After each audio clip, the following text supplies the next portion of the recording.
Hello everyone, I'm Rahul Jadhav. I'm going to talk about making zero trust work in cloud native deployments.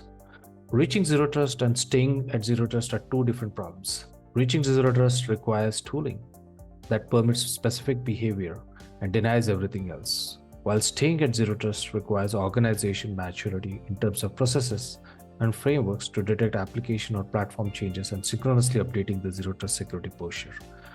Team AccuKnox had been focused on both the policy engines that enforces zero trust security posture, as well as processes, frameworks, or tools to detect deviations in zero trust posture.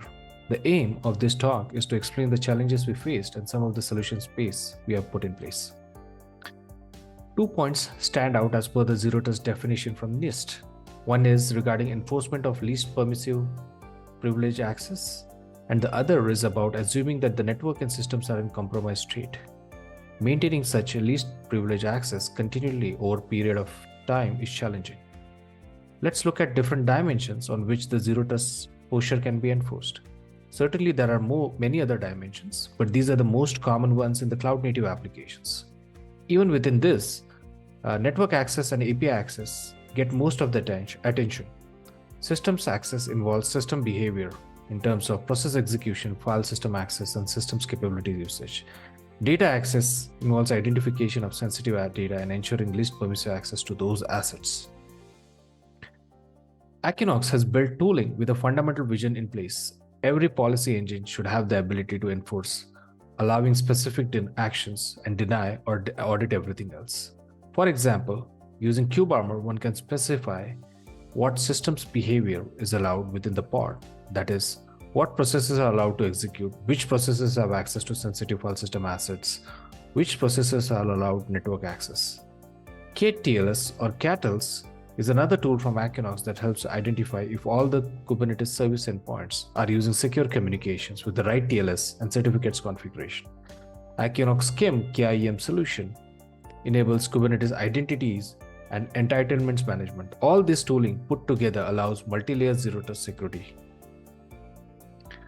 However, as I had mentioned before, just having the right policy engines is not enough. These engines require a set of policies and rules. These rules are a moving target since applications and platforms change, and in the cloud native environments, they change even more often. Thus, there are various challenges in maintaining the zero trust security posture. First is about identifying least permissive policy. There is no limit to how deep one can go with least permissive policy, and thus the tooling should identify the right depth.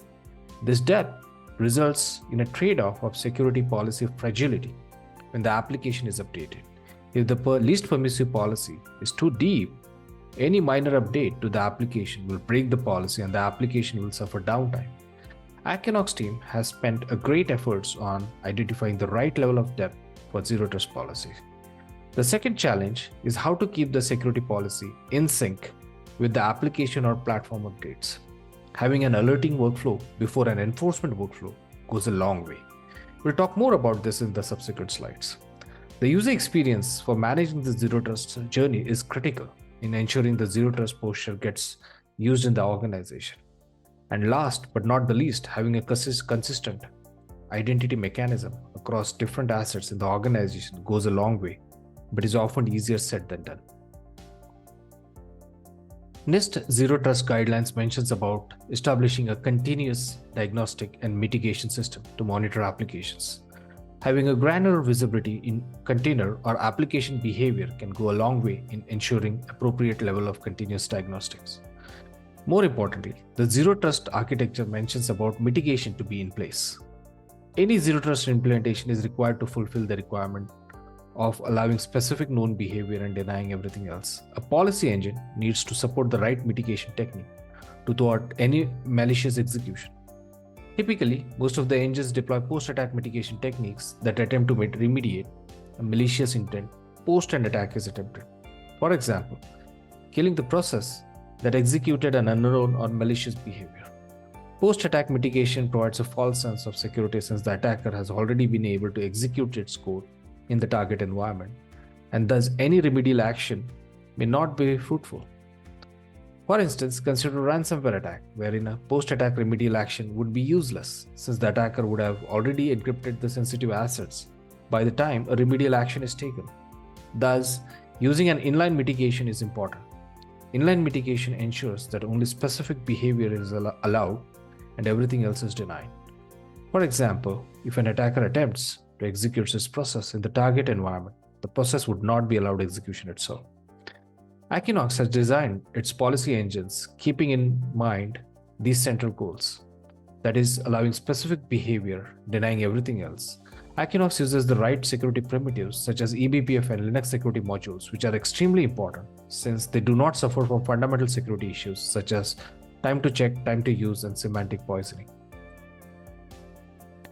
The biggest risk or friction for adoption of Zero Trust security posture is its implications on application uptime. Having a policy lifecycle that ensures that the policy goes through an audit or dry run mode before pushing it in default deny mode can go a long way.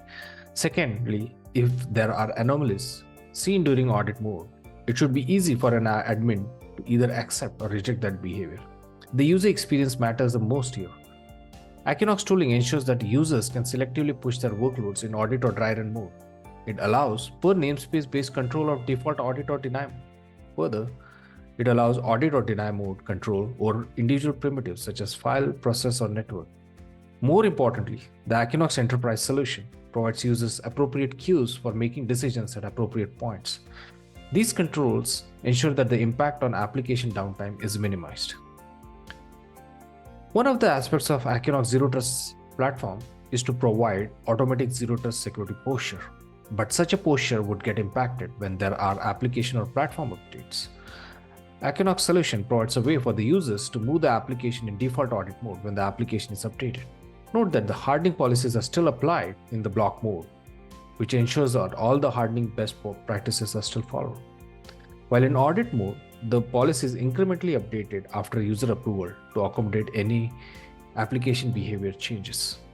As it is often said, Zero Trust is a moving target since the application and platform is updated on a frequent basis.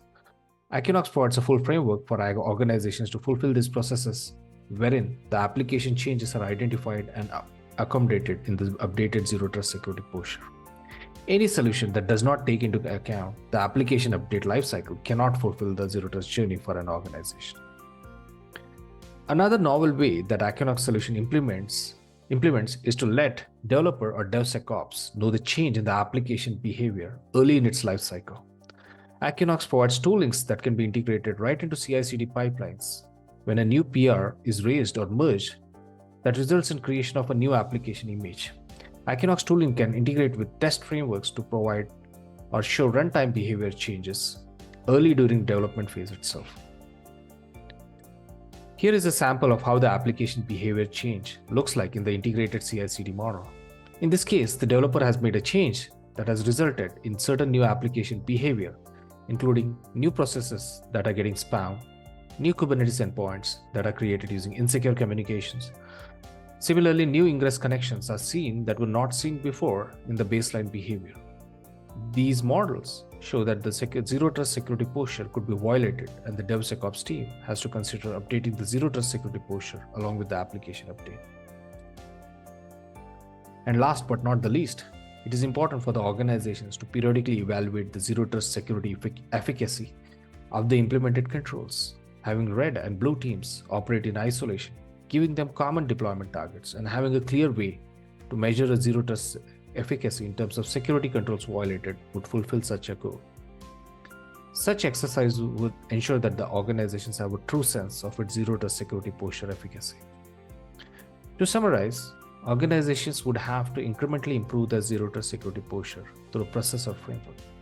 Organizations should seek tooling that can help them on this journey. Zero Trust puts additional onus on ensuring that the policy updates are synchronized with application updates. And lastly, it is important to think defense in depth and have multi-layer Zero Trust security posture, and not just from network security perspective. AccuKnox Zero Trust CNAPP solution provides a framework and specific tooling that provides such Zero Trust security framework and tool. Thank you.